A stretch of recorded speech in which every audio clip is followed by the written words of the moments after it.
Dans la vidéo précédente, Bojji s'est rendu au château pour protéger la reine Healing, juste au moment où Jigon balance Mitsumata qui a essayé de protéger la reine. De Kohote à Kohote, le frappant sur le sol, il s'arrête soudainement et tombe sur le sol. Queen Healing est surprise par cela et voit Cage, puis Bojji apparaît en pleurant pour Mitsumata. Cage va prendre la main de la reine et la conduit à soigner Mitsumata, mais elle lui dit qu'elle a épuisé son pouvoir et versé. Cage lui donne des portions pour reprendre des forces et continuer à soigner Mitsumata. Elle le soigne, mais elle se distrait en voyant Bojji affronter Jigon, qui s'est énervé. Jigon balance son marteau sur Bojji, mais Bojji le casse facilement. Jigon essaye d'écraser Bojji sous son pied géant, mais Bojji le poignarde sous le pied. Jigon rétracte son pied et s'évanouit après. La reine Healing se souvient de quand Bojji aidait à éteindre un incendie qui avait englouti une maison dans la vallée. Il avait cette petite tasse qui ne contenait pas assez d'eau pour avoir un quelconque impact. Son frère, Data, pouvait soulever un grand tonneau pour transporter assez d'eau. La reine Healing pleure de voir comment Bojji est devenu fort pour affronter les monstres et les criminels. Cage attache Jigon après. Il montre à Bojji que Mitsumata a été soigné par la reine. Bojji enlace rapidement la reine, puis se retire. La reine le ramène alors pour un câlin approprié. La reine Healing demande qui sont les cages, et il dit qu'il est le meilleur ami de Bojji dans les bons et les mauvais moments. Mais elle ne le croit pas, alors Mitsumata se porte garant de lui et de sa loyauté envers Bojji. Bojji. Healing s'excuse alors. Bojji voit que les animaux avec lesquels Dors se battait sont blessés et il n'aime pas voir ça. La reine Healing les soigne tous. Ils n'attaquent pas. Jigon se réveille aussi et brise la corde avec laquelle il l'avait attaché et on dit à Bogey qu'il doit affronter Demez qui est dans le sous-sol où ils doivent passer pour ramener les animaux dans le monde souterrain. Malgré un léger doute, Bojji et Cage se mettent en mouvement. Voyant le long chemin en bas, Jigon saute les escaliers pour réduire la distance. Il atterrit juste devant Demez et Dessa et Kira se cachait juste au coin. Bojji commence à paniquer et Demez commence à pleurer pour lui.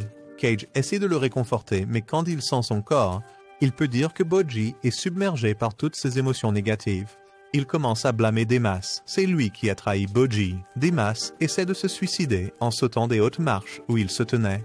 Mais il échoue lamentablement. Akuro lui dit de se reprendre. Il reprend le contrôle. Enfin, Dessa voit son criminel, Jigon, et il ordonne à ses chevaliers de le prendre. Jigon se défend quand il le charge. Même quand Cage lui dit d'arrêter parce qu'ils ne sont pas là pour se battre, il continue et se fait attraper. Acculé, Dessa frappe Jigon avec de la foudre et il tombe. Dans la saison de Bogey en cage, Bogey décide de le défendre, mais Demas se place devant lui pour se battre en sa défense.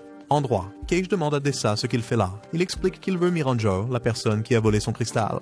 Oji entend le nom de Miranjo et se souvient qu'elle est la femme qui a tué sa mère. Il a été témoin de cela quand cela s'est produit. Il pleure à ce souvenir douloureux, mais il sourit quand Cage lui demande. Bojji essaie de protéger Jigon pour que Dessa ne lui fasse pas de mal, mais Dessa explique que Jigon est un criminel du monde souterrain et comment il est devenu un criminel. Jigon se réveille en colère contre Dessa et le charge. Dessa essaie de le frapper avec son éclair, mais Bojji saute à sa défense avec sa petite épée et il dissipe l'éclair. Dessa charge alors son arme en forme de batte avec de la foudre pour terminer le combat très rapidement, mais Bogey agite ses mains et jette son épée pour ne pas continuer le combat. Il se bat, il essaie de communiquer avec Dessa, mais Dessa ne peut pas le comprendre, alors Cage vient aider à expliquer la situation. Il explique que Bojji n'essaie pas de se battre contre Dessa, mais d'empêcher qu'ils prennent Jigon, car c'est leur ami. Dessa refuse de leur laisser Jigon et explique qu'il veut que Jigon soit dans l'ordre des enfers selon les souhaits d'Oken lorsqu'il était encore humain.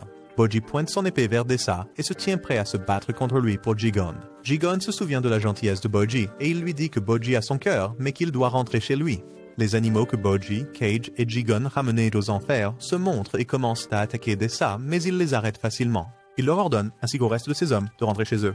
Ils le font, et Bojji fait un au revoir à Jigon. Demez et Kokuro viennent devant Bojji après, et s'inclinent devant lui. Ils commencent à paniquer une fois de plus et leur tournent le dos.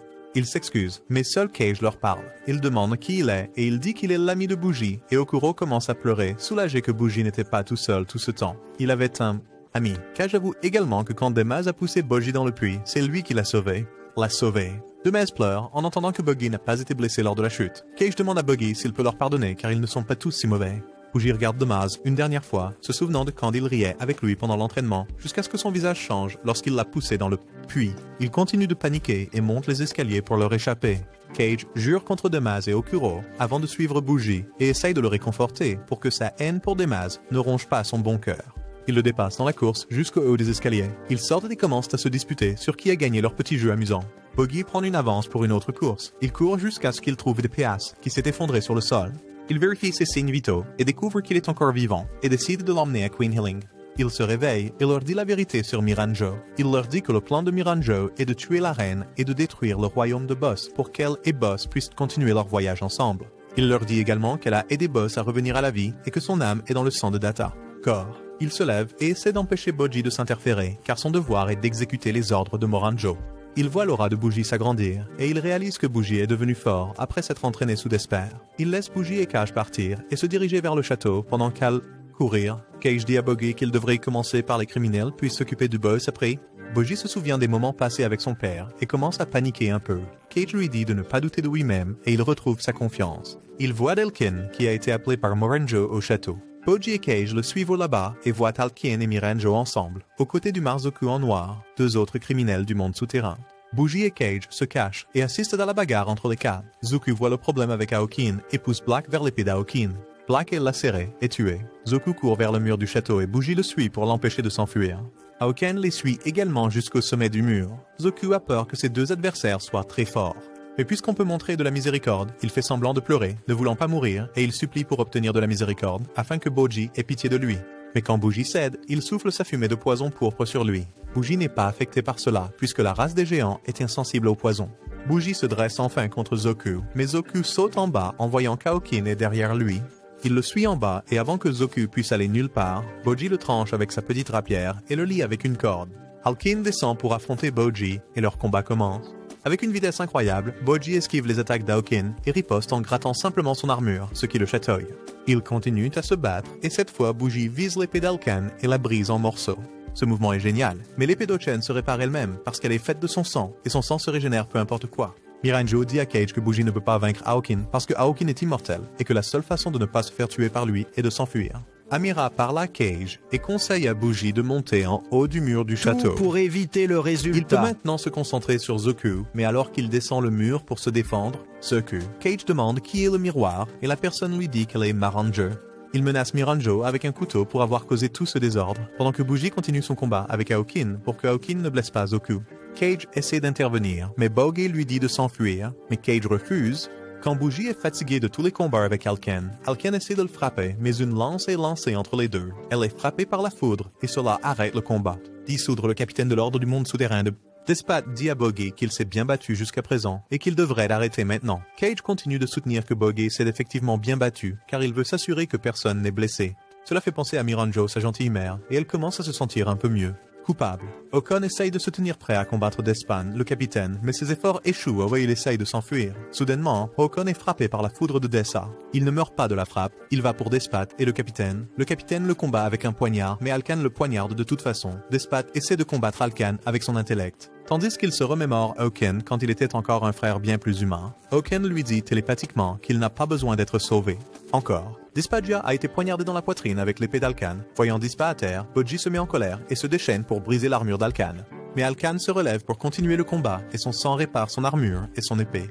Quand Aokin déplace son attention vers Cage, Bougie l'attaque par derrière. Aokin le poignarde dans la jambe et se prépare à le tuer. Cage se met en panique lorsqu'il voit que son meilleur pote est sur le point d'être tué. Il se précipite vers eux et se déchaîne, commence à grandir de plus en plus et il avale Aokin. Mais Aokin se libère de la cage avec son épée, ce qui tue Cage au passage, et il s'approche de Bougie et le poignarde.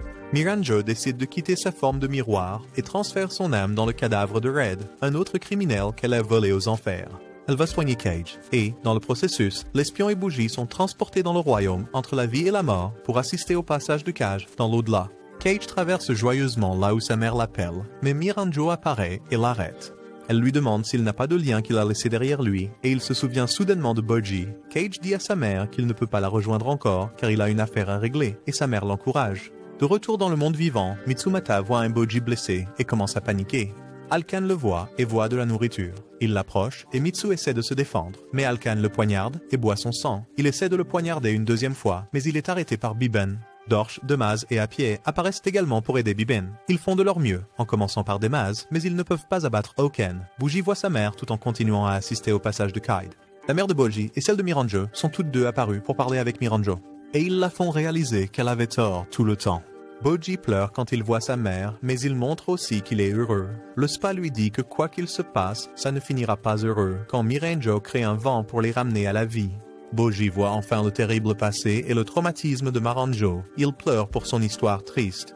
Despat lui dit qu'il devra prendre une décision pour la tuer quand le moment sera venu, mais Bougie secoue la tête. Kaj et Dispel sont enfin réveillés, et Dispel, après avoir vu que les 4 grands ont été vaincus par Alken, dit que le capitaine de l'Ordre des Enfers est mort. Celui qui peut continuer à se battre car il connaît une certaine technique. Mais Alkan le poignarde instantanément. Logi essaie de s'opposer à Alkan, après qu'Alkan ait essayé de s'approcher de Kay. Encore, Oken se jette sur Bougie, mais le corps de King Boss Indata apparaît et frappe Bougie avec son club. Il continue de frapper tout le monde de son royaume, mais bientôt, il les guérit en même temps. Buggy et Cage commencent à célébrer, mais s'arrêtent bientôt. Alkan est toujours en vie, et lorsqu'il se lève, Bougie essaie de lui faire face, mais King Boss se met devant lui. Le patron continue de combattre Aokin, qui se relève après avoir été battu par le patron. Pendant ce temps, le patron cherche comment empêcher Aokin de se relever. Se réveille. Il sort finalement un énorme rocher du sol et contraint Alkan à l'intérieur et le ferme à l'intérieur. Et c'est ainsi qu'Alkan a été arrêté. Mais le Buggy se lève prêt à combattre son père comme l'avait prévu le Spa.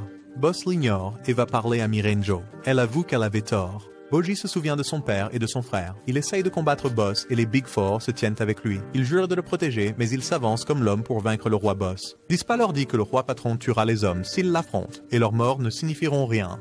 Demas décide que peu importe, il se battra avec Bougie. Bougie l'arrête avant qu'il ne soit trop tard en le frappant avec son épée d'aiguille, le mettant KO, lui fait face. Il se retrouve ensuite face à face avec le boss et leur combat commence. Buggy esquive les attaques du boss et frappe avec son épée également, détruisant l'arme du boss et lui donnant finalement un coup qui l'affaiblit. Lui, le boss rampe vers Miranjo et s'excuse avant d'essayer de la tuer, mais Bougie l'en empêche. Lui, Moranjo dit à Bougie de la détruire afin qu'elle puisse rendre Data à son corps. Quand Bougie s'apprête à charger sur Miranjo, APA s'interpose et supplie Bougie de ne pas tuer Miranjo. Bougie, une fois de plus, se rapproche de Miranjo et lui dit qu'il veut la sauver des démons. Il casse le miroir et l'âme du patron quitte le corps de Data. Un démon apparaît pour dévorer l'âme de Miranjo. Data découvre que le pouvoir de Bougie a été volé par Boss lorsqu'il a conclu un accord avec le démon. Bougie demande à Hokuro de tirer sa flèche sur le démon, mais le démon brise facilement la flèche. L'agence de santé publique demande télépathiquement à Deswa de le frapper avec son éclair, et il le fait. Le capitaine de l'Ordre des Enfers serre la tête du démon. Le crachat attrape la tête et la plonge jusqu'à ce qu'il obtienne un vœu. Il veut libérer Aken, mais Bougie l'interrompt pour lui dire de sauver Miranjo à la place. Alors qu'ils discutent, Data se réveille et lui vole le souhait de ressusciter Miranjo. Le démon exauce son vœu à son grand désarroi et déception. Miranda se réveille et Data lui demande de l'épouser. Elle pleure, mais elle accepte. L'espion accepte que son vœu lui ait été volé et il demande une compensation monétaire. Buggy est heureux et il est loué par Despat. Reine Healing vient finalement découvrir que tout est résolu et que Data a demandé Miranjo en mariage. La Reine Healing doute au début, raisonnablement, mais Buggy lui demande d'accepter la demande de Data et elle montre des signes d'acceptation. On demande à Data de céder la couronne à Bougie, mais Bougie commence soudainement à paniquer. Il devient très anxieux.